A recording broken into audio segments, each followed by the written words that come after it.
we're really excited to have our second webinar this time looking at the new old world. Last time we were having a look at, what did we call it? The old world, was it, Amelia? Yeah. Yes. Yeah, but different wines from the old world. This time it's what we're calling the new old world, or what is referred to as the new old world. Very excited to have my panelists on tonight. We have Amelia again, wonderful Amelia. Then we have Sarah Abbott, wonderful master of wine. So thank you for joining us. Make me a little bit nervous. Last time I saw Sarah presenting, she was wearing a cape, so that tells me how much of a superhero she is. And Sarah's an expert with emerging regions in the UK in terms of the wines coming in. So expert here to talk to us about Georgia and Turkey.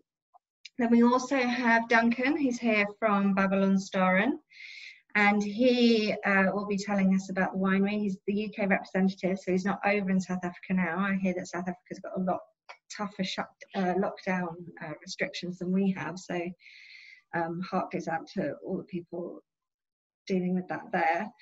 And then we have Ozge, who is here from Kayra Wines, the Kayra Rosé, which apparently people have already started on, so I hope you're enjoying that already, and she'll be able to tell us about the Kayra winery. She's a winemaker there, which is fantastic to have a female winemaker here. And then we of course have Ben on the panel, Ben from Novel Wines, who has managed to get the wines out to all of you by today. There are a few of you who excuse me, instead of getting the Kayra Rosé because we ran out, have the Babylonstoren Rosé. So we will be talking about both of those. So time will be tight probably, but hopefully it'll be a good chatty session.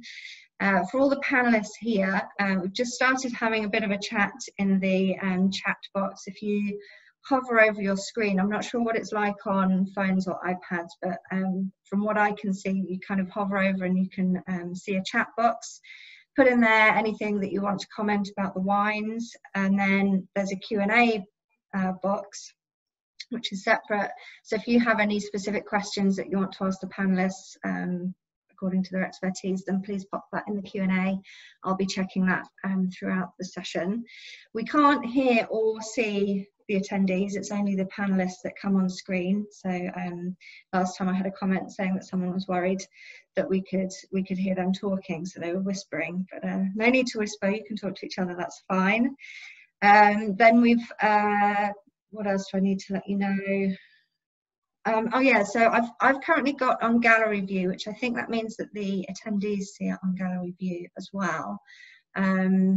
There is also the option of a speaker view where you only see the person who's talking, which I think for some reason it recorded just the speaker view last time. I don't know what it's recording this time, but we shall see at the end of the day.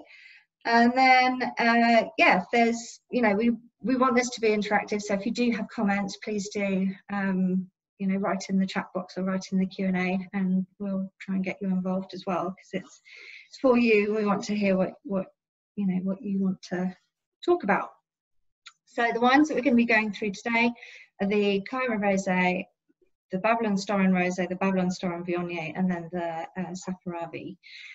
To begin with, I just wanted to ask Amelia to elaborate a little bit on what we mean by the new old world, because it seems to be quite a new term, but new old world, new world, old world, it all seems to be coming to... Yes, no, absolutely. And I've been thinking about this for a while, particularly as when I had to host for Intelligence Squared, Jancis Robinson and Ozge Old World versus New World, which is it was a really fun debate to do. And all these terms really started to come up. And, you know, Ozge, I think, was most memorable phrase at the end of the tasting, just saying, oh, well, the new world is a state of mind. So somewhere like England, due to climate change, thanks to now the temperatures being at least 1 degree Celsius higher, we're able to compete with champagne and making really wonderful sparkling wine. So this would now, but you can't, would you consider England to be old world? Because in the past, Old World was kind of loosely Europe, New World, you know, everything else. What do you do now, thanks to climate change, when countries like Europe do start entering onto the wine map? And for him, he didn't really want to link it to geographically anyway. He very much saw like the New World as a state of mind, a vision. So really interesting regions or countries which, due to opportunity or possibilities, or sometimes unfortunate things like climate change, can now suddenly have their time to shine. I guess when we're talking about exploring the new Old World, it's actually countries who've been producing, who'd actually really shirk at the idea of being considered New World because they have some of the oldest winemaking traditions in the world, such as Georgia, Armenia, South Africa have been producing wine for well over 300 years. So I guess here what we're looking at is maybe territories who could be considered Old World in terms of long winemaking traditions and affinities and culture around wine, but now really being rediscovered for whatever reasons. And some of them, it could be due to, I don't know, definitely I know that the orange wine trend, which started off in cosmopolitan cities in the New World, helped shine a light on some really interesting Turkish and Georgian wines. I think also the idea that, quite frankly, now the New World are having to rely a bit more on the Old World for drought-resistant grapes and things. So, like, you know, taking the Cinsault grapes, taking the Mourvedre grapes, and doing them in really new ways. That also shines a light. And definitely, when I was in South Africa, I appreciated Cinsault in a whole new way, and that made me I was already excited about other things in South Africa. But so I think there's like a number of reasons why these places are suddenly popping up. But I must admit, I personally also just think, is it helpful or is it redundant? Do consumers actually really think, oh, I'm going to buy an Old World, or am I going to buy a New World? Because I think definitely, you know, they'll be, it's more about mood, food, occasion, price. Even when you go to the raw wine fair where there's lots of orange wines and things like that, it's more about the wine's makeup as opposed to a particular region or country. So that's also just like another thing, you know, therefore should wine be segregated? And that's just what I'm just going to plant at the beginning of this discussion. And I'd love to hear what other people's views are. So I'm just going to be a little bit provocative. So, I mean, some people could be like, it's actually more of a state of mind, as Oz Clarke, or I personally like the philosopher William James, the art of being wise is knowing what to overlook. So I'm just going to leave it then, leave it just as like a starter. And I mean, I personally, I think when I first entered the trade 11 years ago, it meant more than it did than now in terms of those definitions. Yeah, I'd love to hear what people think about these kinds of terms of New World, Old World, New Old World, you know, New World, because it's, to me, you know, it's very easy for me to say, oh, I prefer New World to Old World. That's not to say I don't drink French wines. It's just I prefer the style that we get to know of because of warmer climates. Now, just because it's New World doesn't mean to say that that has to be a warmer climate, or it doesn't equate, but it's what we use to kind of categorize. And some people like to have categories, especially when wine is difficult to navigate. So I'll be interested to hear what people think about that. I think of it in terms of frontiers, so frontier wines. So for me, that's places where wine has kind of miraculously become possible. I mean, there might always been a few nutters, kind of crazy people going, I'm going to do it, like England. But, you know, actually, you know, we all laughed at Prince Charles in the 80s, and now he's, you know, he's right. So England's frontier wine region, somewhere like Japan's frontier wine region, you know, they're making wine in the Netherlands and Denmark. So I'd say frontier in terms of the absolute cutting edge of viticulture. In that I would include places like India, you know, Thailand, probably China actually for wine as well. And then because it's like, you know, what we call the New World wasn't new to them. I mean, the Aztecs were like, excuse me, we've been here for a very long time, thank you. You know, it's a very Eurocentric perspective, which we are, of course, you know, and that's great to call these places the New World. Somewhere like Georgia, I mean, we call them the New World. We include in that definition lots of countries whose wines are just new to us. So South Africa, I mean, South Africa has an amazing history, but also so does Australia. I mean, if you've been to Barossa and go to the old vineyards there, and the history of those vineyards planted by these Silesian immigrants, you know, running for their lives with their Riesling cuttings stashed in their bags, and you can go to that massive, there's this actually very moving kind of avenues of massive trees planted in the Barossa that are there because in the Great Depression, landowners paid farmers who were otherwise going to starve to basically plant these trees, you know. So, and this is a history that goes back to the 1800s, so it ain't that new, you know. And then so it's kind of and then so frontier are really where viticulture is for all intents and purposes at cutting edge. Heritage, I think, although that's not really maybe it should just be familiar and unfamiliar, but heritage I think of as kind of the places that have a really ancient wine culture, but mostly because of the Iron Curtain, actually, we don't know about it. So all across places, so Georgia, Armenia, Bulgaria, you know, Macedonia, Ukraine, actually even down in the Crimea, which is now, you know, Russia's kind of nicked that. But anyway, let's not even get into politics. Those, what happened is that those, you know, and also in like the former Yugoslavia, the Balkans, you know, the Ottoman War, we get separated from places that we then stop having any concept of, that those places have always made wine. So for Georgians, they were absolutely amazed that nobody knew that basically their blood is wine. And when I first spoke to people about Georgia, they were like, oh, isn't it like really cold? And it's like a Mediterranean. I mean, Georgia's like a cross between the Italian Med and Florida for Russians. You know, it's where all the fun happened. And it's just as, but this is what I actually love about these emerging wine regions, is that they're only emerging into our consciousness because as those countries have become more prosperous, as they have developed a middle class, as they've become peaceful. Georgia was in a civil war only, you know, in the 1990s, only sort of 20, 30 years ago.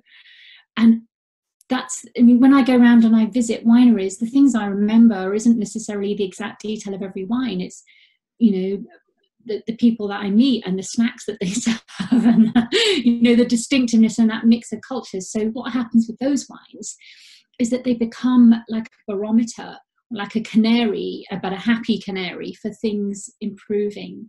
And this is never, you know, we're going to keep going through this endless cycle, because somewhere in some corner of the world, some crazy person, I tell you now, is making wine that you would never think possible. The scene that we get in the UK, is that due to pull from consumers or push from producers? It's actually the most successful ones are all pull, because the push tends to happen with a bit of a price push. So for example, there's a whole rise, there's almost a new category developing that's being called Eastern Mediterranean wines. And that's being picked up and championed by quite a few major importers. So Hallgarten use that, for example, Hallgarten, who import Kayra. And also, I think the Wine Society, because we used to call it Eastern Europe, and we had a bit of that has somewhat, you know, post-Soviet, you know, bleak connotations. But I think there's been actually a really big pull from, well, the Ottolenghi effect, the rise in the Eastern Mediterranean diet. Yeah, and increasing openness to those countries. People are able to go and visit there, and so there is a pull, but there's also a push in that, you know, if you're a fan, for example, of really elegant mineral, you know, cool climate whites, and you're used to, you know, and your go-to is white Burgundy, I mean, it's getting quite pricey. So there's also a push in terms of, you know, Assyrtiko from Greece. I mean, what a fantastic new equivalent to a benchmark Chablis. That could be, that it can be. So what we see certainly is that all of these new regions or newly familiar regions kind of need a place to live when they're either being listed in a shop or on a wine list. And if they have a place to live, then it's not that someone then has to think, oh, well, how am I going to introduce a Georgian wine? Where do I put it? They have this category of, you know, we've got Europe and then there's east of Europe. And you see, so Eastern Med and Levant, it's where you'll see Turkey on wine lists, and Lebanon. Lebanon has fantastic old vine, Sanso, actually planted by the French, which is amazing. And so I think that it is a pull, and the problem with push is that when you have a push before, if you like, the desire and the understanding has really been incited, it tends to be a push that's led very much by price. And once you've got countries like less well known, so countries like Moldova, for example. Moldova makes fantastic wine, and there's actually a really fantastic craft artisan wine movement in Moldova. But all the push has been on let's get it into the supermarkets, and so something like 70% of Moldovan wine is exported in bulk. Right. And I mean it's we all need, you know, good value drinkable wine is a very marvelous thing, and some countries are great at doing that. But if that's all that they are associated with, it's really hard for them. And that can happen even for established countries like Australia. I would argue that Australia is still suffering from their bulk. Yes.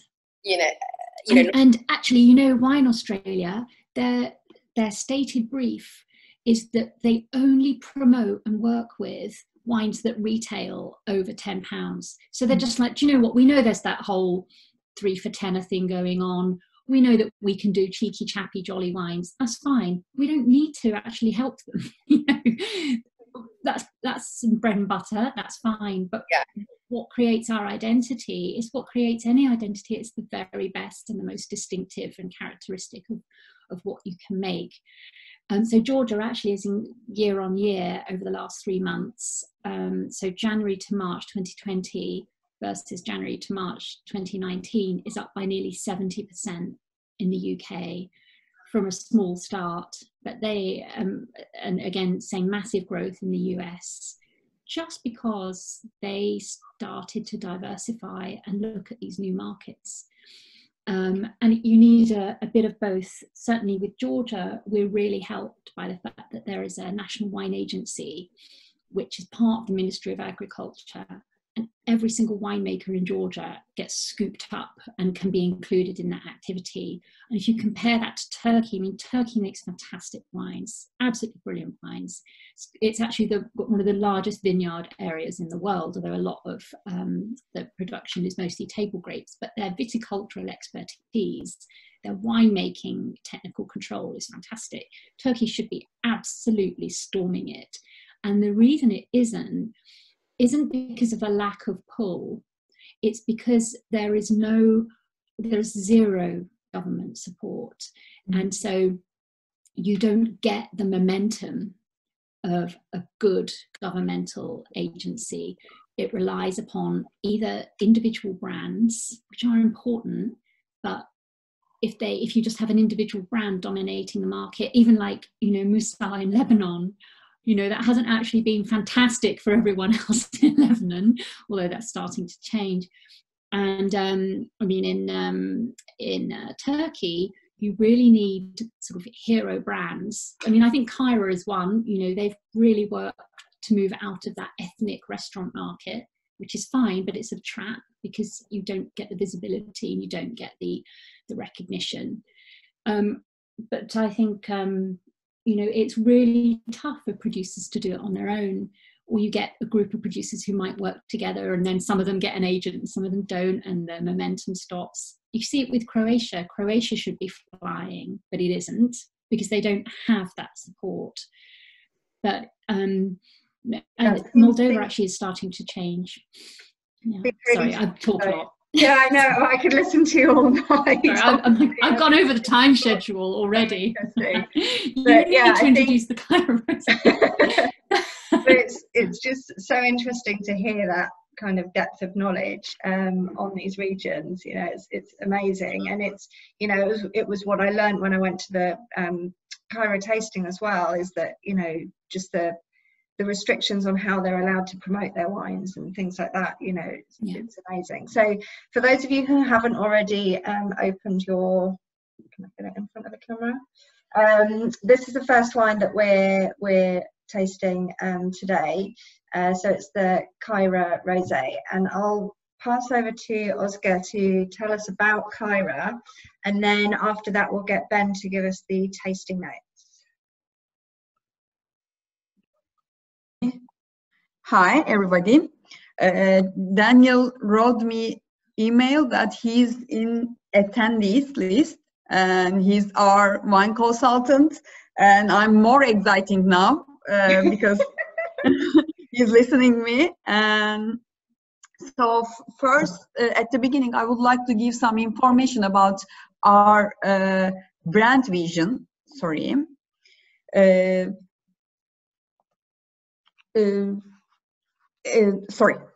I want to give some information about our brand vision. Before doing that, maybe I should explain what our brand Kayra means. Kayra express benevolence, grace, and kindness. We believe the vineyards of Anatolia bless the goddess of fertility, Kibele, which is used as the symbol of our labels also. You can see that. Kibele symbols on all Kayra brands, you can see that Kibele symbols. Our aim is become the next generation of winemakers, reintroducing indigenous grapes from the birthplace of wine to the world of wine. And our long practice in winemaking have given us exceptional experience, and we have invested all of this experience and passion to our brand. So I want to give information about the Turkey, the vineyards, the wineries. So I want to share the presentation, if it is okay. So can I share? Yep. Okay.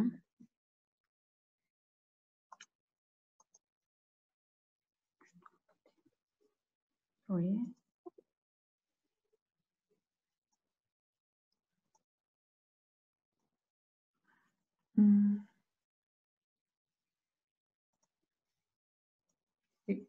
Okay, could you see that?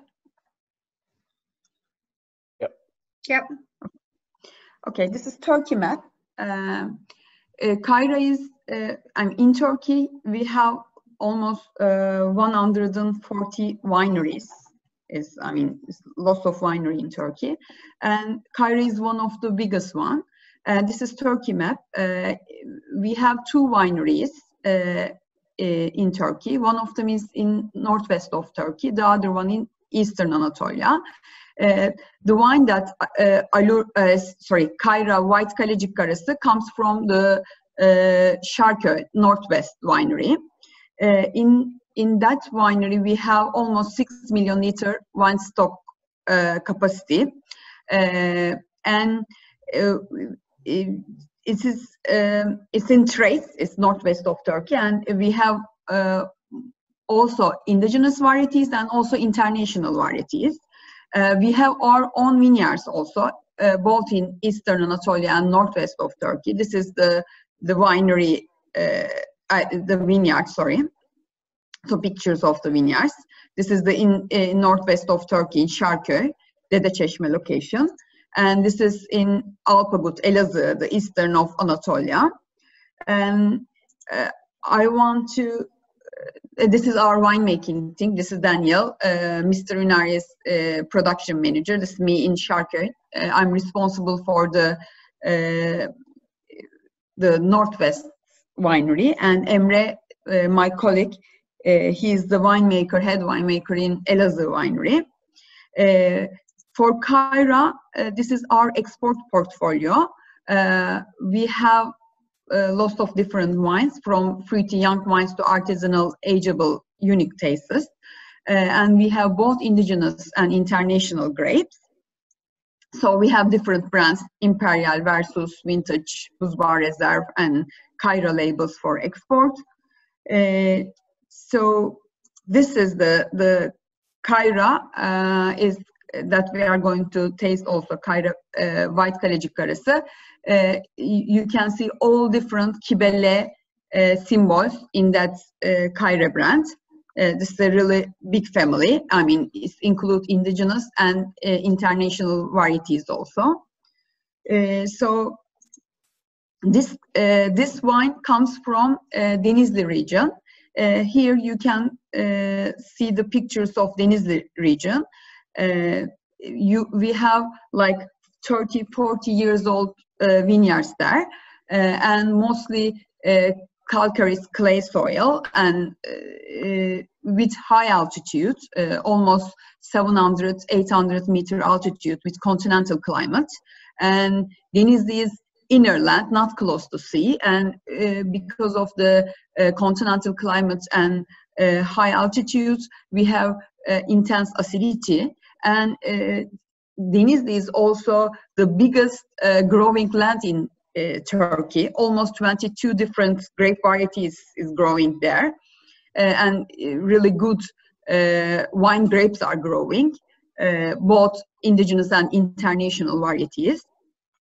So in Denizli, the city name is Denizli, but in all villages you have grape growing areas. So this is another Kalecik Karası vineyard, and this is Daniel's hand.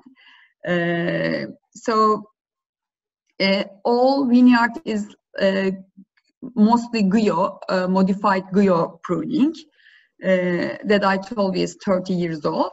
And I should explain about the Kalecik Karası also. Kalecik Karası is originates in Kalecik district in Ankara. Actually, it originates in the capital of Turkey, but is as we wrote, is widely produced throughout the Anatolia and the Aegean region.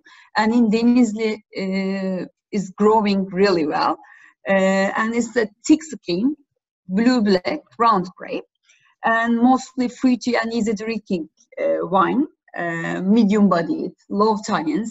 It's quite similar to young Pinot Noir. And it really likes cooler climates.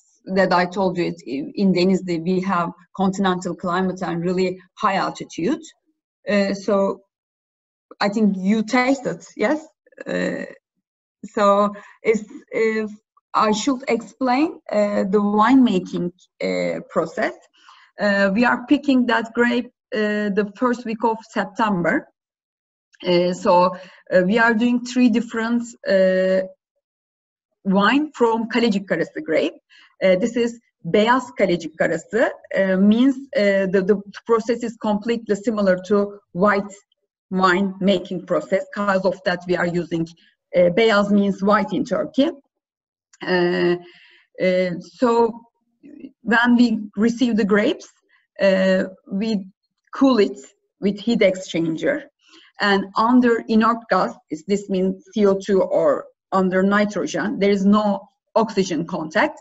We are sending to press, and we are not using crusher, just pump it to press, and we are not doing the pressing. We are just taking the free run, only the free run. So if the one press load is like 8 ton, we are just taking only 1 ton of rosé. This pale rosé we are not doing hard pressing. It's just only free run. So because of that, the yield is really low. So, and also we are doing really long and cool fermentation, and also reductive style, because we want that fresh flavors, and we want to leave it really long. Sorry. So we have actually under nitrogen, under CO2, of course, when it is before yeast addition, we are just leave the juice doing that debourbage and everything under CO2. So after that, we're doing really gentle pumpings and raw filtration, again under inert gas. And we are using screw cap, not cork, screw cap also for fresh flavors, like that. Great. Okay, if I do this, I think that gets us all back. Yep, that's brilliant. Thank you. Ben, would you like to give us the tasting notes for this one, please? Yeah, happily. This is one of my favourite rosés, so it's great to have the winemaker in with us. That's amazing. So the wine's quite special to novel wines. Fell in love with it when we first tasted it because it's quite different from any of the other rosé we stock. So you get the kind of familiar citrus red berry notes on the nose, but for me, there's this beautiful kind of orange citrus. It's a softer citrus and the kind of really zingy styles you get in the Provence rosé we're probably more used to. But then on the palate, it's quite full. So Collechet Carassi, even though it shares the qualities with Pinot Noir, it's quite a viscous wine in the mouth. So you get this kind of lovely watermelon, mouth-watering note, or I do, and it's kind of, it makes it endlessly drinkable because it's really soft, very approachable. It's a real crowd pleaser, which is nice if you're introducing a grape that customers don't necessarily recognise. And it was because of this Kayra rosé that Novel Wines started doing a whole month-long Drink Pink promotion every year, where we just buy in loads of rosé from lesser-known places, loads of weird and wonderful places, and then anything that people love stays on the list. And the Collechet Carassi rosé was actually one of the very first wines on that list. So the best thing about it is it's unlike any other rosé we've got, which makes it really nice and unique. I love the freshness to it, and coming from such a dark-skinned grape, as I've been told, Collechet Carassi is, that to get this really pale rosé, I think is fantastic. And, you know, all those winemaking elements that you talked about kind of highlights how delicate the process is in getting this wine to bottle. So yeah, that's really special. And then the Babylonstoren rosé, just for the people who are tasting that now. Can we talk about that before we go on to the Babylonstoren Viognier? Yeah, good evening, guys. Thank you for inviting me along. I'm Duncan. I work for Babylonstoren, based in the UK, but obviously looking after the South African vineyard from over here.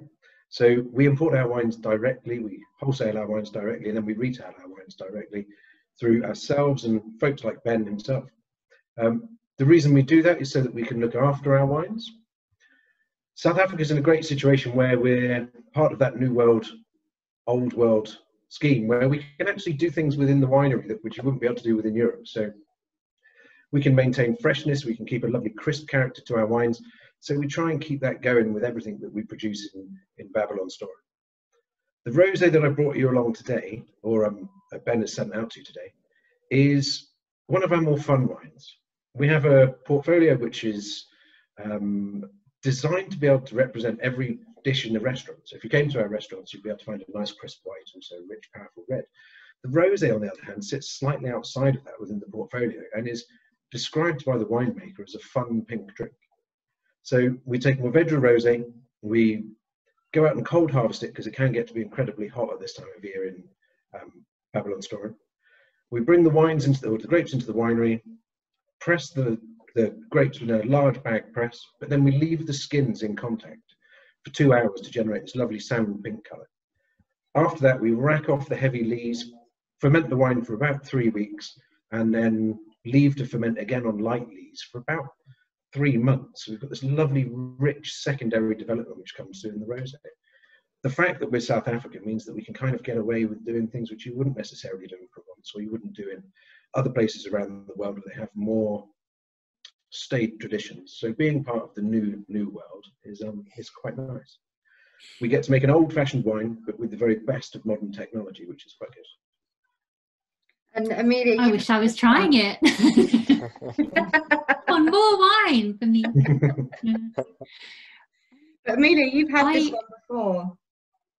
Yeah, I was so lucky to go on a press trip last year to South Africa with Fiona Beckett and Tom Canavan, and we actually went to Babylonstoren. We had an amazing lunch, and I was looking over my notes earlier, and I remember actually biting down by the rosé, like, this is really fun, and like Fiona really loved it too, and the Viognier too. I just thought it was such great value too, just in terms of kind of fruit and the texture it delivered. It was great.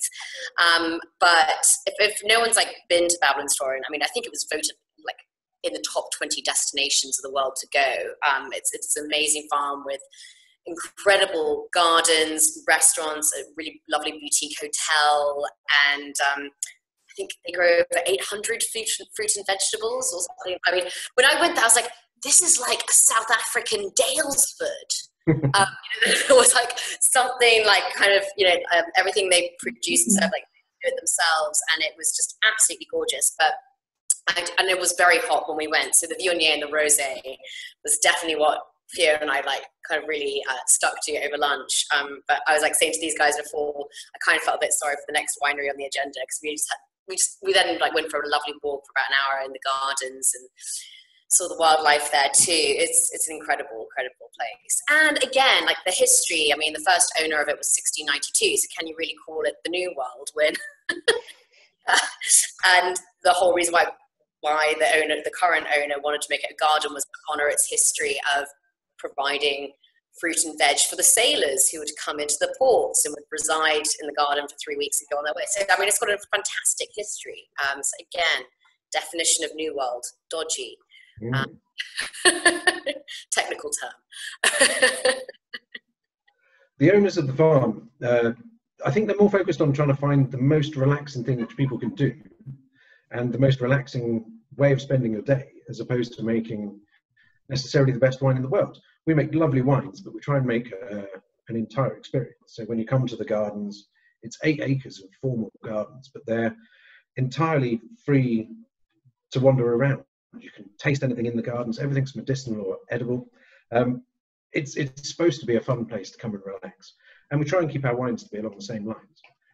The sales director is a little bit more serious about the wines, but at the same time, the winemaker wants it to be very, very focused on just enjoying what they are. Our summertime wines should be the rosés. They should be the nice Viogniers, and we should be sat around enjoying it, just talking about it. And Ben, can you tell us how the wine is on the nose and then how it develops onto the palate? Because I think, I do anyway, I get carried away with how it's tasting, and I don't think about how it smells first unless I'm in an exam. But but I do realise it obviously develops, there are different aromas that come through. Can you elaborate for us, please, for the Babylonstoren rosé? Sure. I mean, as Duncan has said, the wine, and Amelia has said, the wine's quite fun. So you do get the kind of classic Mourvedre kind of thyme red fruits kind of smell, but because of the lees aging, you get this lovely yogurty nose as well. So it's a bit more full for the nose than Mourvedre classically probably is in rosé. And then on the palate, it's kind of edging a little bit more old world with that kind of bright berry fruit. There's a bit of the citrus in there that keeps it quite fresh. When the weather's like this, it's perfect to drink by the glass. But it's got the kind of weight to it that makes it a good food wine as well. So you can be quite playful with the rosé. I like putting rosés like Duncan's with Chinese food, works really nicely, or like beetroot, because beetroot has a nice sweetness to it to go with the rosé really well. But the main thing with the Mourvedre is quite a weighty grape for rosé, so I think the lees aging complements it really nicely. They haven't tried to push a really fresh, vibrant style. It's kind of playing to its strength really well, I think. Sounds nice. I haven't tried it yet. Ben, could I ask you a question? Of course, yeah. Nice to see you, by the I way. knew it. Do you find that when it comes to rosé, your customers are a bit more willing to be adventurous because they're already in kind of rosé mode, you know, rosé. They're like, oh, you know, let's just, never heard of that grape, never heard of that country, but hey, I'm in a rosé mood, so kind of just, you know, throw me something interesting. Yeah, definitely. I mean, I think I'm so glad that's my pet theory. people who buy rosé from novel wines have to kind of take a leap anyway, because most of my rosé is over £10, which shocks some customers. But I think rosé can be as good as white quite easily. I've definitely tried rosés that I would prefer to drink than some other whites. And red. Yeah, exactly. So yeah, I think we're lucky to have a customer who comes to novel with quite a curious attitude anyway. And I think it's nice to give them a rosé outside their comfort zone, because people have tried enough Provence because it's everywhere. People have tried enough Californian sweet because it's everywhere as well. And I think they get quite excited when you put a Sicilian Nero d'Avola or South African Mourvedre or a Kaleçik Karasi from Turkey, or one of our best-selling wines was the Kayra Sunset Rosé from Lebanon as well. So anything with something quite a bit different, our customers love it. And we have a lot of Wine Society customers as well, because they get their classics from the Wine Society, that arguably better than most, and then they get their weird and wonderful wines from us. So it works really well that people can kind of indulge a little bit in something different. I think something that also probably helps with particularly the Kayra one is that it's so pale, and we've had one person comment on, you know, is it harder to sell darker colour wines, darker colour rosés than paler ones? Now I know locally, Stanlake Park, they've been making a kind of deeper rosé, and then they're now making a fresher, lighter style. So moving away from traditionally English rosé to something that's more lighter in style and paler, and bottling it in a more unusual bottle as well to kind of go with that fashion. And I think rosé has a little bit of fashion about it. Definitely. I think people, sorry, I was just going to say, the thing with dark rosés is people associate it with cheap wine, whereas Provence has carved out a premium level. So as soon as you get something dark, even though it could be dry, there's a barrier you have to kind of overcome with that, I think. I think there are so many good darker rosés, and it really annoys me that so many times people just judge rosé on colour. I once judged, many years ago, I judged in a rosé in a competition, and it was on a category was rosé, and so many of the judges, they didn't even, you know, they just had to look at the wine, and if it was not that colour, if it wasn't like, you know, the kind of, you know, the pure indigenous, you know, Aryan kind of super pale rosé, then it was just kind of dismissed. But there are some really, really, really interesting rosé, and actually there's a lot of them in Georgia, in fact, that are kind of they're almost where rosé starts to meet orange wine. And I've got a friend who's a master of wine, and she's been on this massive project where she's written basically the world's greatest book encyclopedia of rosé wines, and her name's Liz Gabbay. And if you're interested in rosé, I really recommend getting her book, because actually it's still a category that we're just frolicking around on the surface of rosé. It feels like it's one of the most food-friendly styles, if not the most food-friendly.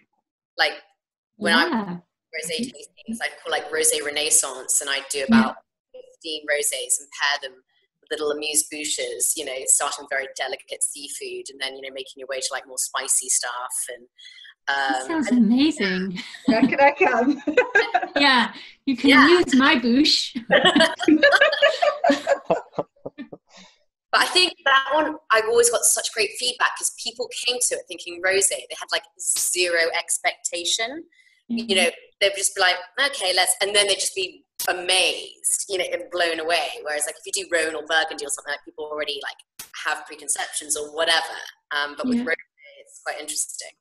And have you heard of brosé? Does anyone use this, brosé? Because apparently real men do like rosé. There's a canned wine company who've like taken that over, and they've actually, there's actually wine available in can over here called brosé. And there's also the very popular cocktail frosé, very big over here. But confession, probably the first rosé, probably one of the first ones I had was visiting my Californian family.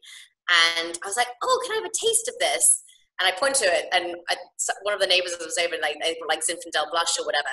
And I tasted it, I was like, Barbie wine. And now, like, it looks and, you know, tastes like Barbie wine. So now, like, that's actually what we call white Zinfandel in our house, like Barbie wine.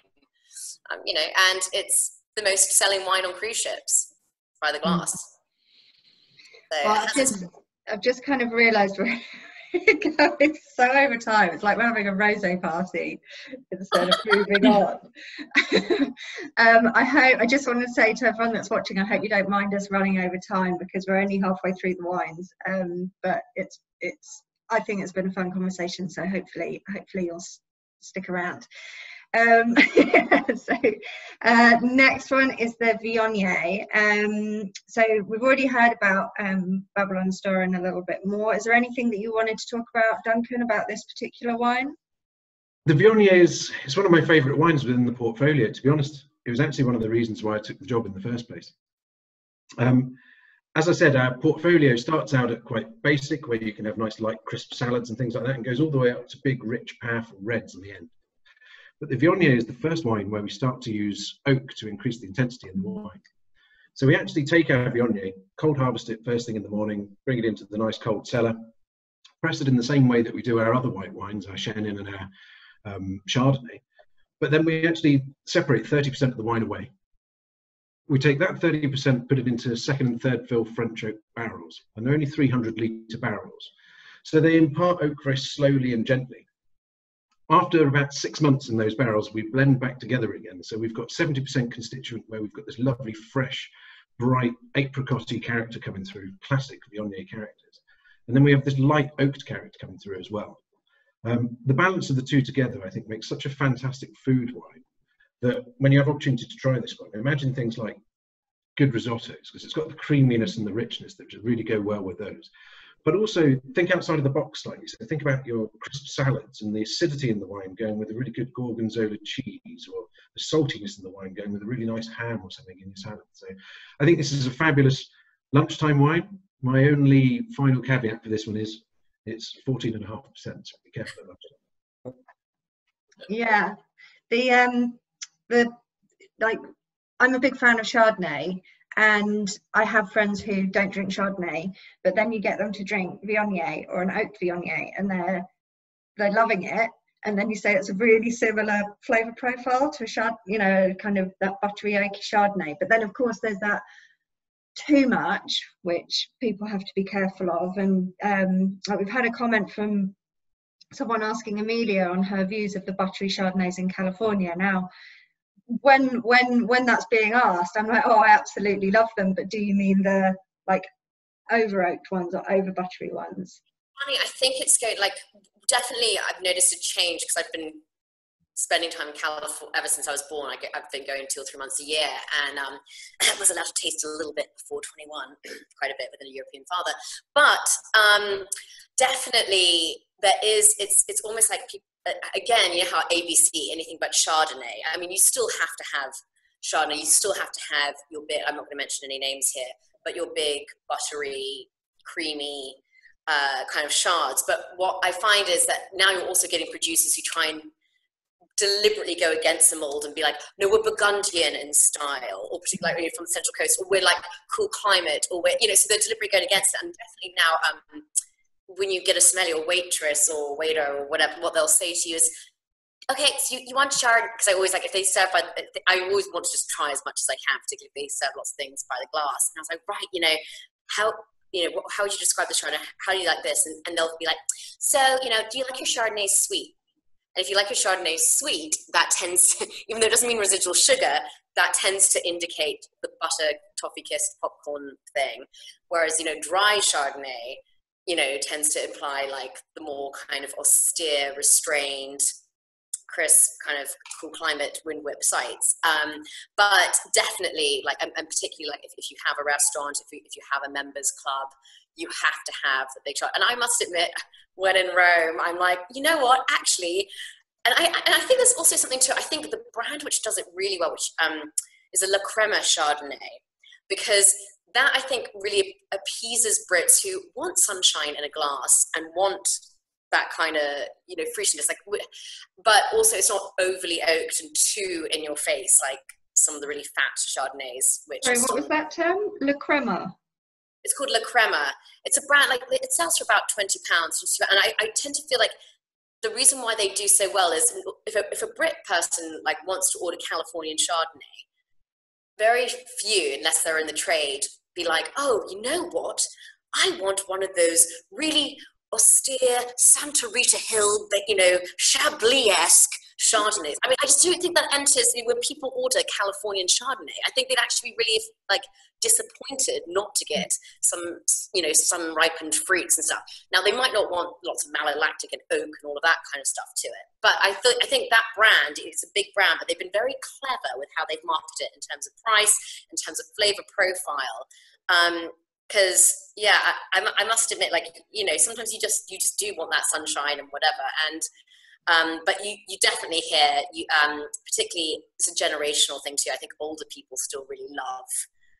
When I'm thinking of like gentlemen's club and things over here, or kind of posh clubs or whatever, or restaurants, you have to cater for your older generations. You have to still have those styles. They'd be completely flummoxed if you only had steel, Central Coast or kind of corseted Chardonnays. They just wouldn't be happy. And on those notes of flavour profile, how's the Viognier tasting notes, please, Ben? So, the one thing I will say about Babylonstoren, just because I want to mention it, is so we turned 4 years in about 12 days, novel wines. And when we started it, Duncan and Charles Coetzee, the cellar master, were two people who helped us with our crowdfunding video in the summer of 2016. We hadn't traded a single bottle of wine at that point, and Charles Coetzee, when he flew over, joined in the video. You can still watch it online, and I look much younger than I do now. And it's thanks to Babylonstoren and some of those early wineries that novel wines even exist. So Babylonstoren's been on the novel list for a long time. So all the wines have a special place with us, and our customers love them anyway. But the Viognier, I think, is the perfect wine for your topic, really. So like Duncan was saying, it's new and old world, because for me, the new world Viognier is all that kind of sweet peach, dried apricot, creamy texture, which this Viognier has, and it definitely has the alcohol as well. But then it's also got this mellow note of kind of white flower on the nose, which is kind of a bit fresher in style, and it maintains the zing all the way through as well. And the alcohol is there, but it never feels overbearing or hot. It's kind of just adding to the roundness of the fruit really nicely. It's a big wine, so you do have to like the bigger style of whites. But I think it's the ideal in-betweeny of two winemaking worlds. Kind of forgetting for a moment all the brilliant frontier, weird and wonderful wines that we do that are doing all their own cool stuff on the side. If you look at very classic old world, very classic new world, if you like, this Viognier kind of sits in between them, and is a good example of how South Africa does that quite well. And Ben and Duncan, we've had a question from an attendee about from Peter on they're kind of being reminded of Riesling. Is that something that comes across with that Viognier? It's got a texture certainly along similar lines. It's got a lovely grippy mouthfeel, and I think the viscosity of the Viognier certainly matches what you would have with the Riesling. I've just asked Peter which vintage he has. As it matures in the bottle as well, it adds this viscosity to the wine, which certainly does remind me of some of those Riesling characteristics. It's the freshness which I think it really does well with. It's got fresh tropical fruits as opposed to the Rieslings, which have got more of those fresh sort of crisp citrus fruits, but then buried with quite a lot of residual sugar. The 2019 is just about to come out, Peter. Have a try of that one when it does come out. Ben will have some in due course. And it's just got a lovely freshness to it as well, which is slightly different to the 2018 vintage. This is basically the most mature we would have this. We've released the 2019 at the moment, just in the last 2 weeks. And you'll see the development over the period of a year or so, that the wine does become slightly more oily is an exaggeration, but slightly more viscous on the palate, whereas the fresher, younger 2019, I think, will be a little bit more classic with its sort of Viognier characteristics and tasting notes. When we do the blind tasting practices, you know, you did Diploma and MW, we quite often find there's like a family of almost semi-aromatics which can get confused very easily with each other. So Viognier, Chenin, Gruner Veltliner, and they're all a bit like Chardonnay that's kind of got some kind of extra bling going on, but in quite a light way. But people always think, oh, Riesling is always really intense, but actually Riesling can be quite gentle in aromatics. And I think the fact that you picked up Riesling on it is, I know it's picking up that extra aromatic, perfumed dimension. I love like a big cuddly white wine. It's like the time my sister took me to see Dream Boys and I thought this is going to be terrible, you know, I could go to a poetry reading, and actually I was like, yeah, Dream Boys. And it's like, oh, you know, I could have my incredibly sort of austere, you know, dry, you know, Rheinhessen thing, and I like that as well. But sometimes you just want like a really like thigh rubbing snuggle, you know, and you just want a glass of something that's really full and textured, and you know, and there's a place, I really think there's a place for every style of wine as long as it's a well-made wine. And I really enjoyed that. I thought it was really nice. I also think just it's quite fitting to have a Viognier, it's a slightly controversial issue, but anyway, point, for this tasting, because it was actually, you could argue that grape, the New World winemakers kind of taught the French how to really appreciate the Viognier grape, because they were just grubbing it all up, and it was really thanks to the American and Australian winemakers coming in the 90s, being like, oh wow, like the world's sick of Chardonnay, and this is a grape which kind of really unites Sauvignon Blanc fans and Chardonnay fans, and you know, this can be a real crowd pleaser. So I don't know if there's any French people watching this, sorry, but like it is a really interesting one, like because I actually think we've got to applaud these New World winemakers for really making suddenly the people in the room be like, oh no, let's start replanting furiously. There is actually like there is a space for this grape. We do need to treat it with more respect. So I thought again, like that's quite pertinent given today's topic. And it's interesting that they didn't give it another name, because I know some people are nervous about saying Viognier because they're not sure how to pronounce it. I don't even know that I say it right. But I guess that must be an even more difficult issue, Ozge, in with the Kayra wines, because I mean, even though I've practiced them, I still can't say things like, is it Okushkoshku, right? So yeah, those those grape varieties must make it more challenging to come over to, say, English-speaking countries. When we were doing a project with Turkish wines, actually that was, it's always an issue. We get it actually quite a lot in Georgia as well. But actually the great thing about both Georgia and Turkey is that the Turkish alphabet was designed from the bottom up, redesigned from the bottom up by Ataturk, and in fact it is really phonetic. What you see is what you say. Yeah, that's I'm actually trying to learn Georgian. I've got a Georgian phrase there. Yeah, Saperavi. Yeah, once you've got your head around the alphabet, no. I mean but the transliteration into the English alphabet in Georgian, if you just try and just read what it says, you're quite close.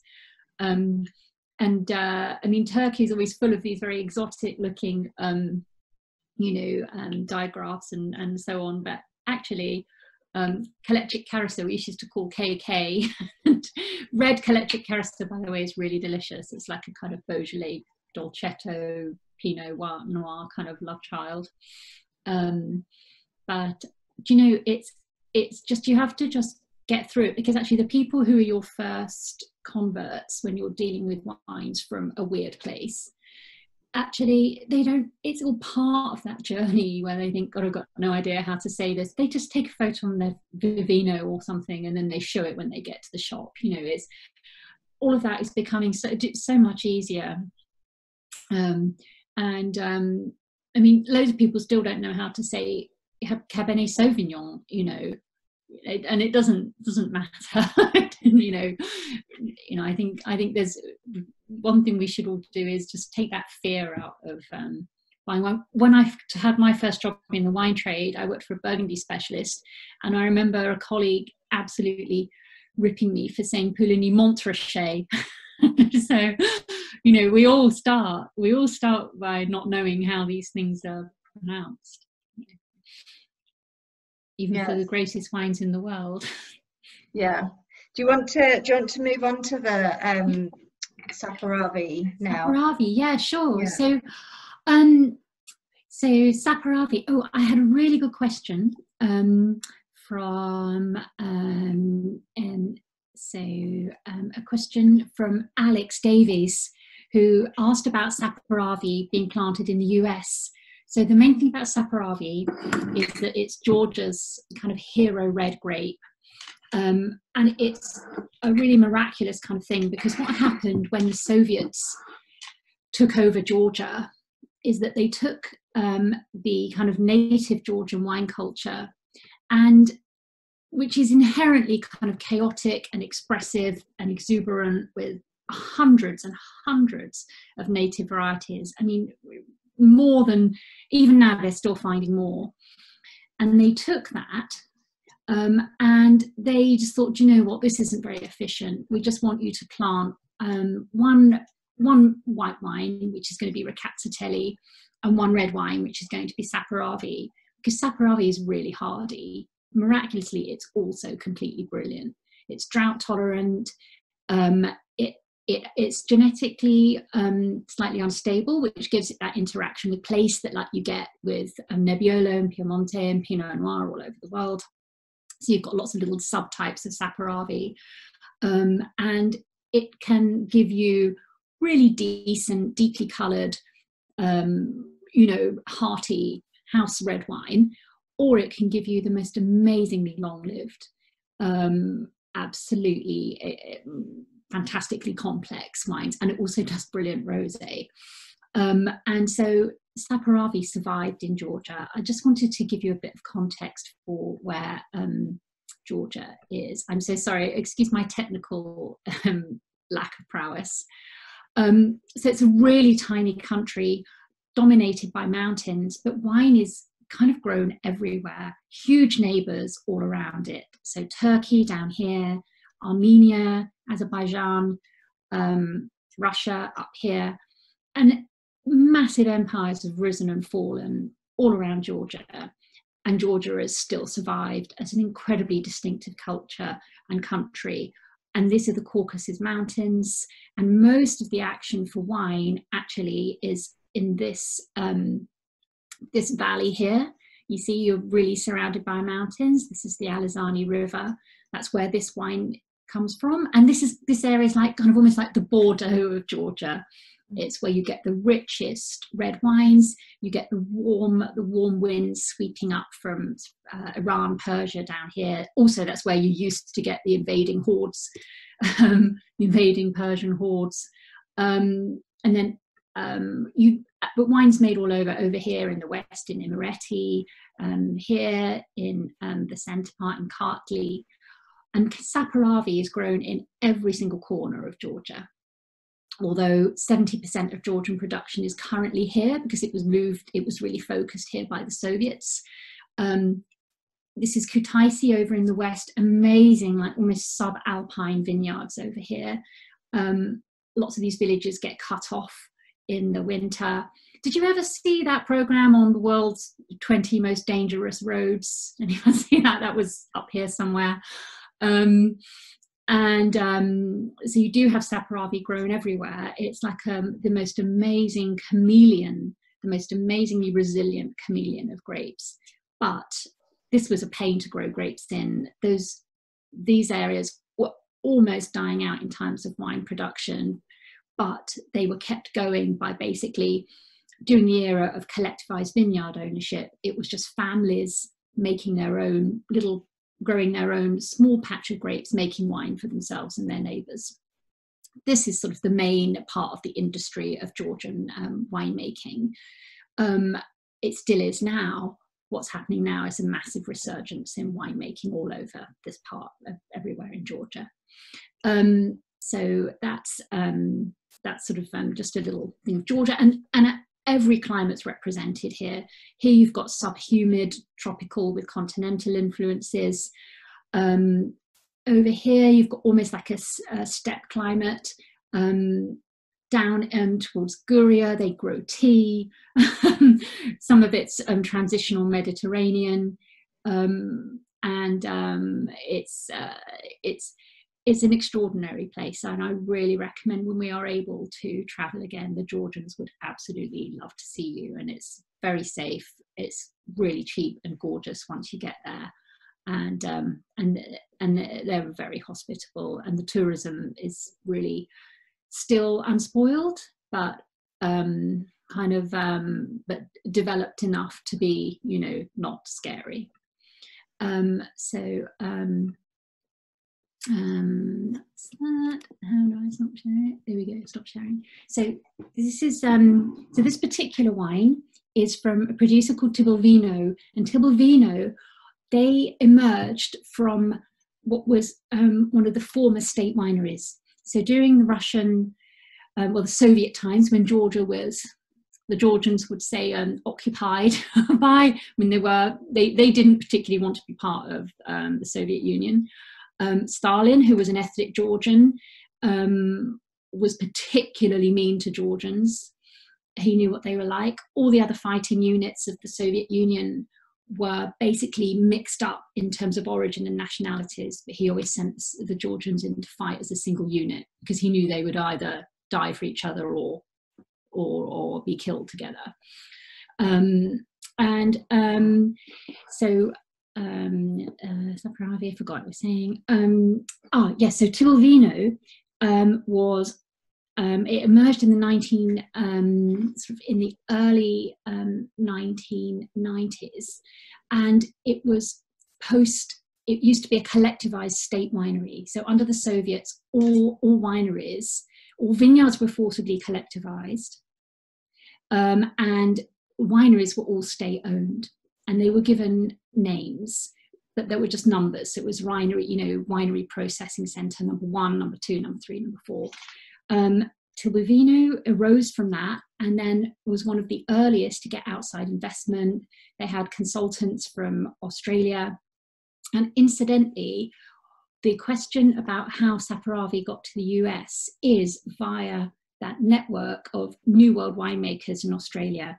There is one of these weird quirks of fate where there are tons of Georgians studying winemaking in Australia.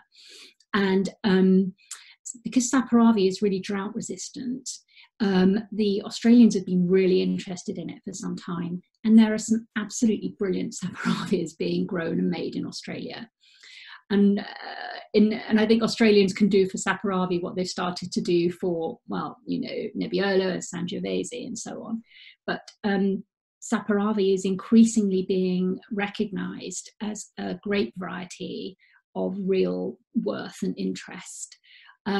It's Tenture variety, so it's really dark. Can you just elaborate what that means? Yeah. So when you peel a Saperavi grape, as I'm sure we do all the time, when you peel most red grapes, you take the red skin off and the flesh is white. A Tenture grape has red flesh as well as red skin. So the pigment is not just in the skin, it's also in the flesh. So it means you can get masses of colour. there aren't that many. They're named after the chap who basically noted and discovered them. So another famous one is called Alicante Boucher, which is kind of the delinquent red grape of Portugal. They can get a bad name because they give you such deep colour. They can be used as, you know, blending material to make a wine look deeper and more impressive than it is. But actually, Saperavi is not just a blending kind of element. It's a fantastic grape on its own.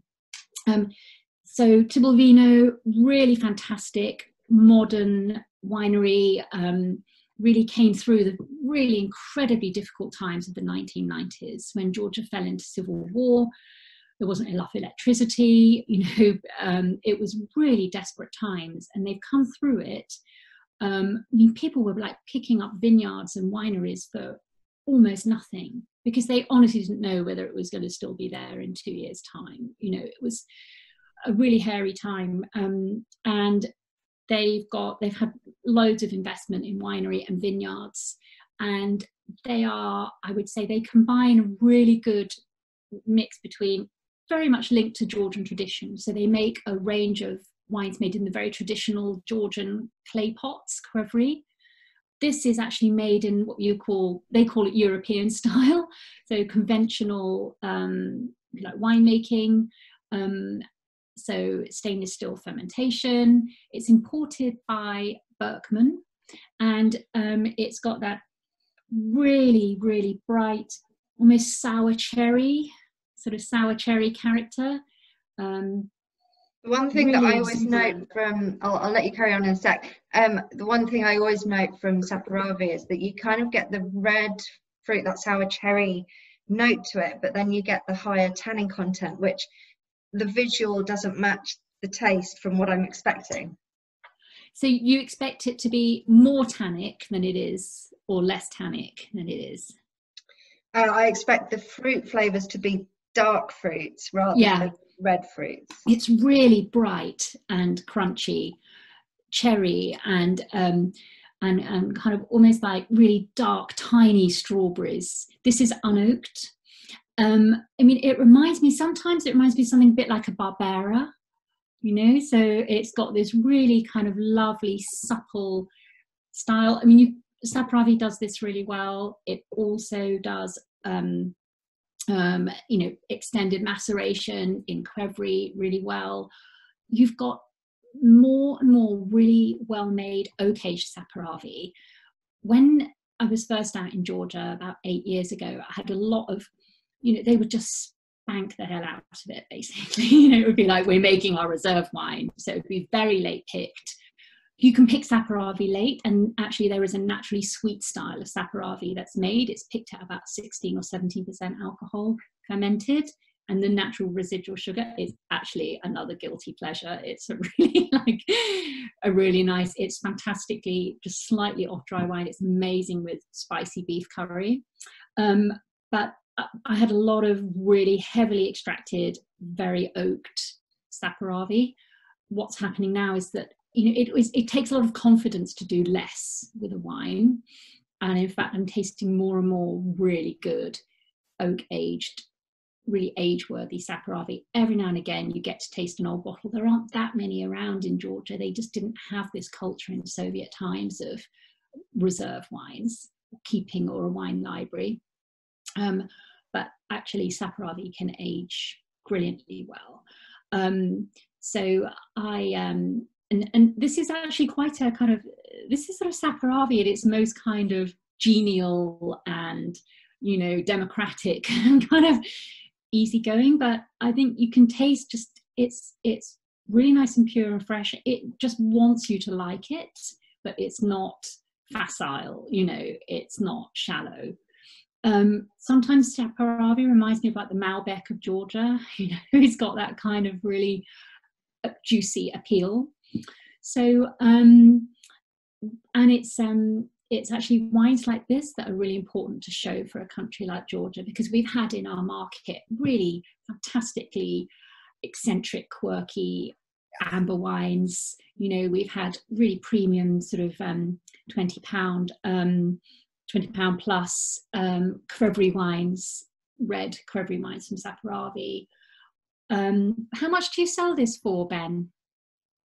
We sell it for £10 a bottle. So I think, and yeah, I was just going to say, I think you've hit the nail on the head there. Really, we've tried some beautiful Qvevri wines, and not least at your Georgian tasting, but also through Danilo and lots of other brilliant people showcasing the Georgian wines. But we wanted something for the people who don't know Georgia, because there's lots of brilliant, passionate people out there who love their Georgian wines and seek out the Qvevri style and the premium, more traditional wines. But we wanted something where, if no one's ever tried Georgian wine before, how do you introduce them to it? And I think the Tbilvino style, like you say, it's European. It's got that European nod, but it also nods to the kind of almond notes of the more premium Saperavis and that kind of more interesting depth of character as well, without being too far removed from what people are used to drinking, which I think, like you say, is really important for almost the gateway into Georgian wine, and for a good price as well. I think you've got like, because you talk to your consumers, Ben, you've got quite an in there in terms of recommending things based on what they like, what they're interested in, being adventurous. You can kind of hold people's hand there. But Amelia, how would you say that people can explore these wines in safety? Do they have to go to people like Ben to buy them? I mean, obviously going to independents is the best, because they can work, you get obviously the story, you get the full context, that you're getting great value for money too, and it's just a good lifeline to have, having a good relationship with your local independent. But actually, Marks and Spencer's, they actually teamed up with, I'm now not going to pronounce Tbilvino. I know they released a wine from Tbilvino, and Waitrose also had a Saperavi wine available too, and then you do. I'm just like trying to think of on-premise sites. Of course, Hedonism Wine has a huge, like, for Londoners, they got a huge range of wines in store. I can give you like an amazing story and choice. But then, do you mean in terms of accessibility or in terms of having the full range? Just how to buy, because we're treating them with Ben's wines, but if they're going to supermarket, they're in a restaurant, like, because if they see Saperavi or if they see Kalechik Karazi, they might not feel confident ordering that or buying that. Yeah, no, I mean, Sarah just put up the info on the Georgian wine. I mean, there's the Georgian Wine Society. There's which is like an online merchant completely focused on Georgian wine, and they've got all kinds of producers. So I'd say, like, if you, that would probably be the easiest, safest place to go. And then actually, if you go to Plumpton College, I think they actually don't they have like a Marania kind of traditional winemaking? I have never done it, but kind of they offer like tastings there, and so Georgians are really crazy, and also there's so only 4 million people live in Georgia. Lots of Georgians live and work in the UK, and Georgians absolutely love us, because when they were first, they declared their independence, the UK was one of the first countries to formally recognise them. They still talk about it now. They're like, I remember being a child and my father was crying because the UK. Anyway, there's this partnership going on between Plumpton University and Georgia, and they took a group of Plumpton's the main wine college in the UK, fantastic resource actually. They teach winemaking and wine marketing, and they send, so the Georgians take a bunch of Plumpton students over to Georgia every year, and basically they work the harvest and have an amazing time. Georgians really like to party. And then Plumpton University gave a bit of land to this crazy Georgian guy, and he's put in a traditional Georgian Qvevri cellar, and he's working with Plumpton students. The first year they bought in grapes from Italy. Do you know masses of grapes are trucked in from Italy every September, October for all the Italians who live in the UK who still make their own wine. So yeah, it's a thing. But this, from the most recent vintage, so last year they actually were using English grown grapes. So there's English grown grapes being made in this very classic Georgian way by Plumpton students, and they bring over the professor of Crevery winemaking from Georgia, who's like this man mountain who doesn't really speak any English but manages to tell all these students how to make Georgian Crevery wine. And you can go, and actually normally in May they would have the opening of the Crevery ceremony, where it's actually lovely. So the Crevery's been sealed for months. It's naturally clarified by sedimentation, by the action of the clay and so on. And that you open the Crevery and it's as clear as day, and everyone has a goblet from the Crevery. We wanted to actually have that, but we probably won't be able to do that this May. But actually, it's a great experience, like you say. I'd forgotten actually about that. I mean, yeah, it's really nice. I really wanted to go. I heard about it. I was like, oh, that sounds cool. Oh, I'll take you. But everybody, come with me. But I would just say, like, the quality of, first of all, the quality of wine coming out of all of these countries, Georgia, Turkey, Moldova, Romania, Croatia, Greece, the quality is really high. And our wine importers and our independent wine industry is so good. I mean, it's honestly, if you see it and you're interested, just try it. It will not be terrible. It really won't be. If it's in a decent restaurant, and a wine shop that you already like, there's so little to lose.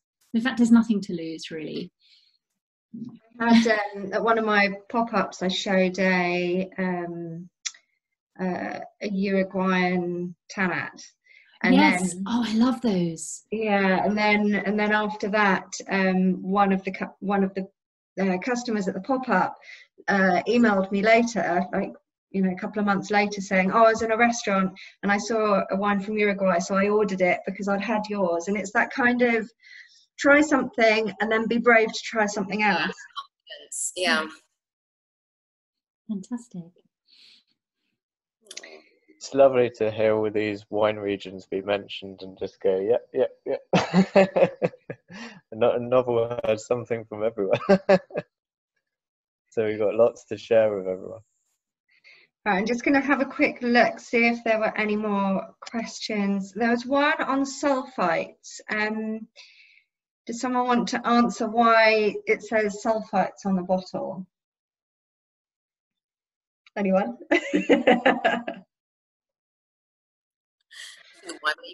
Sorry, I just unmuted myself. Yes, I did actually reply to this in the chat. Oh, did you? So, okay. Yeah, so in fact, what it is, I think, so the Kayra says contains sulfites in quite a prominent font. And then the Viognier also says contains sulfites in quite a prominent font. The Georgian wine does also say contains sulfites. It's just absolutely tiny. It says contains allergens, sulfur dioxides and sulfites. So it's food safety labelling laws, because sulfites are a potential allergen for a really small percentage of people. I mean, tiny percentage. They have to be listed on the label. In fact, all wines contain some degree of sulfite, because sulfites are actually produced during fermentation anyway, but most wines have added sulfites because it's used as a preservative. It stops wine from oxidizing. So yeah, but even wines which have minimal added sulfites will still contain some sulfites, I think, although, frankly, it's 10 years since I took my MW exam, so I've forgotten everything and it's not like I need to know now. I do. I think there may be a level above which you have to declare it and below which you don't, but most wines you see will say contain sulfites. And for most people, it's not an issue. You can have dried apricots, you can have the wine. Sorry, say that again? You have dried apricots, you can have the wine. Yes, exactly. Yeah, because naturally dried apricots look like, they're really black. They go really black, whereas they're kept orange by sulfites. Yeah. We had an attendee put up their hand. I don't know if it was on purpose or a mistake, but if you want to put up your hand again, please do so. I couldn't see who it was. I wasn't fast enough with the eye. And then we've just had, is that Rosie? Is that Rosie? She asked a question. I don't know. Okay, the hand's gone again. So we had another, sorry. Oh, Mexico. Someone's asked about Mexican wine. Oh yeah. I have tried Mexican wine. I went to a tasting of Mexican wine that was actually being held. It was when I was in France. So I can. I mean, I do have a view on this. Is that okay? So yeah. So I mean, of course, no reason that Mexican wine wouldn't have enormous potential. And you're starting to see the kind of the investments that you need in quality in terms of vineyards and technical control. The tasting I went to was a really mixed bag, which is completely typical for, if you like, emerging or re-emerging wine regions. In that, you'll have, and I saw this it was just the same in Georgia, actually. You first go and then there are quite a few wines where you're like, oh God, that's such a shame. That wine is oxidizing. It's very often just those last little tweaks in technical control. And it's things like when you have these emerging wine regions, what will quite often is they'll make the wine and it will sit in a big tank and then they'll bottle to order, because they don't have the investment to bottle and have a stoccaggio. They don't have the investment to say, right, we bottle when the wine needs it and then we're going to store it and send it out to customers. They wait for an order to come in and then they bottle. And it's small things like that you find are really typical for wine regions before they've built a reputation and an export market, before they can get higher prices, before they can invest. So I can't remember any of the names off the top of my head, but I think there were about 12 producers, and I thought one was good. I thought one was, a couple of interesting, and then I thought the others were like quite mixed, but I don't know how that selection was made. It may well be that they did not send the most impressive wine to the region. I bet, because you get it everywhere, I bet there are some amazing people making really good wines in Mexico. But I'd like to try more, actually. I mean, Mexico has an amazing food culture, amazing. So no reason to think that the wine wouldn't be also potentially just as great. No, Go on. No, I was just planning on going to Mexico, and I inadvertently picked up a Mexican wine in one of my local independents, and it was from Casa Madero. And again, it was quite pertinent to today's topic of New Old World wines, because actually Casa Madero argues that it is actually the America's oldest winery, having been created in 1597. And this was just like, I think, a Bordeaux blend, but I would love to, I'm going to be going to see Casa Madero when all of this, whatever, gets lifted. But I think wine tourism, say, like, the food is amazing, the people are fantastic, the landscapes are incredible. So it's a space which now I'm so close to. It just, and Trump hasn't got his ball yet. I'm going to be getting over there as soon as I can. Yeah, we got married in Mexico, and we were in Tulum, and then we went over to Cancun just for like a couple of nights. Managed to get a nice upgrade, so that was good. And we had a wine tasting in the hotel, and it was all Mexican wines, but I'm sorry, I don't remember them. I remember I enjoyed them, but yeah. Well, it was your honeymoon. Yeah. Yeah, but I'm a big fan of Mexico, and seeing any here, I'd definitely try them. I know M&S had one, but I don't think they have it anymore. And then we've also had a question about food. Chrissy and Robin were saying that they were having the Saperavi with cheese, don't know which cheese, but saying that it was really good. Yeah. And wondering if there are other foods that you'd recommend with the wines that we've tried tonight? Anyone? Duncan, Ben? Do you want me to go with the Saperavi? So Yeah. I would say, I mean, Saperavi is fantastic with pork. Georgians they have like loads of rare breeds of pork that only exist there, but Saperavi is fantastic with pork. It's also really, this wine I think would be really nice with like a spaghetti bolognese or something like that. Georgians eat a lot of meat, and a lot of cheese. So yeah, pork cheese kind of area. I'd say. And mentioning the rosés again, I'd certainly recommend some spicy food with these. I think the Sorry, balance... can I just interrupt? We just want to say goodbye to Ozge. We've gone way over, so big apologies for holding you up. Thank you so much for joining us. Thank you. Thank you, Ozge. Thank you, everybody. Bye-bye. Bye. I feel terrible that I've held her back. She has a new baby and needed to get back to it. Quite interestingly, last week we had Marissa, who was on maternity leave, and now we've got Ozge with her new baby. So I'm feeling, I'm taking mums away from their babes. So apologies. If anyone else needs to go anytime, just go. I'm not sure how we're going to wrap this up, but yeah, carry on, Duncan. Sorry, I was just suggesting that the spicy food goes so well with the rosés, especially at this time of year. Even things on the grill. If you're grilling things with anything chili based, cooking outside over the fire, and then the rosés, I think just matches fantastically. And you should put the Viognier with a biryani because it works brilliantly. Oh yeah, nice. I'll use that, Ben. Thank you. Yeah, do it. It's good. Now I've had dinner and I want to go and cook a biryani.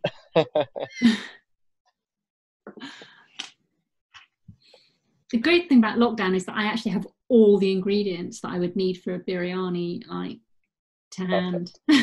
Yeah, the Viognier works because it's quite big, so it works really well. The Kalechic Caresse Rosé, can I just say it goes beautifully with sushi as well. It's a really nice sushi wine. If you don't have any Grace Koshu at home, which is even better with sushi. Okay, so I think we better wrap up because I think I've been holding everybody up. And thank you, panelists. This has gone on much longer than anticipated or intended, but it's been so lovely to hear all of your points of view and everything on this new old world that we're kind of exploring now. And there's a lot of, like you say, a lot of wines that it's not that they're new wines, but wines that are new to us. And I think, those are always exciting to try. And us in the wine trade, we're always trying those. But I think it is more nerve-wracking for people who aren't so, confident in buying wine to actually pick those off the shelves or order them in restaurants. So it's been good to have a little overview, and then is there anything else I wanted to say? Oh yes, there was one more thing actually. So as always, I have my little round of applause background for everybody to say thank you to the attendees and the panelists as well. We do our 8 p.m. clap for all the healthcare workers, and then I also want to say another clap for Duncan's partner who works in the admin team for intensive care units. So round of applause. Makes me well up every time. I've got to stop talking about it. But yeah, so thank you everyone for coming along. If anyone wants to join the next one, best thing is to, because we haven't set one up yet, best thing is to go to princessandthepinot.com, follow the HYO, so the Host Your Own Wine Club page, and sign up to the newsletter. Or I think you can do that on the homepage. And then when we set the next one up, we'll send another email out. Thank you all. We do have people that we're talking to about other wines. We'll obviously keep in touch with Ben as well, because he's provided us with some fantastic wines. I hope you all agree. And yeah, I think that's everything. But yeah, hope to see you all again soon. Thank you so much. Thank you, Ben. Thank you everyone. To everyone coming. Cheers all. Thank you very much. Bye. Bye. Thank you. Cheers. Cheers. I've run my wine, Duncan. Cheers.